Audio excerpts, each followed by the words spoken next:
ధారాళముగా ఇచ్చి నీ దీవెనలు పొందుకునే కృపను దయచేయి ప్రభా. ఇవ్వలేని వారికి ఇచ్చే శక్తిని దయచేయి ప్రభా. మీకు స్తోత్రాలు. ఇచ్చిన వారికి రెట్టింపు దీవెనలు దయచేయండి శ్రేయానికి స్తోత్రములు అయ్యా. వందనములు స్తుతులు స్తోత్రములు. దాస్త్రాలు ప్రభా. అపాయం నుండి తప్పించిన దేవుడు యేసయ్యా స్తోత్రాలు. అవునయ్యా, నీవు తప్ప మాకు ఎవరున్నారు ప్రభా. సాతాను గద్దించు సింహములే తిరుగుతున్నాడు ప్రభా.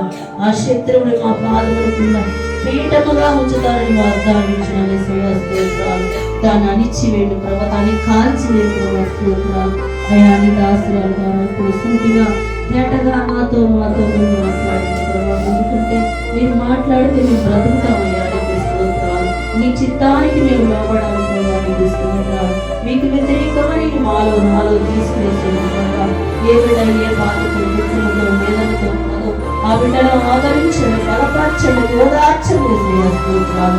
నీ కొరకు మేము బ్రతికే కృపను మాకు దయచేయి. ఈ దాసరాల మీద ఎంత ఆత్మను కుమ్మరించండి ప్రభా. మీ మాటకు మేము సరెండర్ అయిపోవాలి స్తోత్రాలు. మా ఇష్టాలంటూ ఈ లోకంలో ఏమి ఉండకూడదు ప్రభా. నీ చిత్తమే మాలో జరుగును కాక స్తోత్రాలు. ఈ దాసరాలు బలముగా వాడుకోయా. మాతో మాట్లాడి మా ప్రతి కొరతలన్నీ తీర్చండి స్తోత్రాలు. మీరు మాకున్నారు ప్రభా. అయా, ఫలముగా మాతో మాట్లాడమని, ధైర్యపరచమని, ఆదరించమని, అయా మమ్మల్ని ఓదార్చమని, నీ మహిమతో నింపమని, ఈ దాసరాలపై నీ మహిమను కుమ్మరించమని యేసు శక్తి గల నామమున అడిగి వేడుకొని స్తుతించి అల్లరి శక్తులన్నీ కాల్చివేయమని యేసు నామమున అడుగుచున్నాను తండ్రి.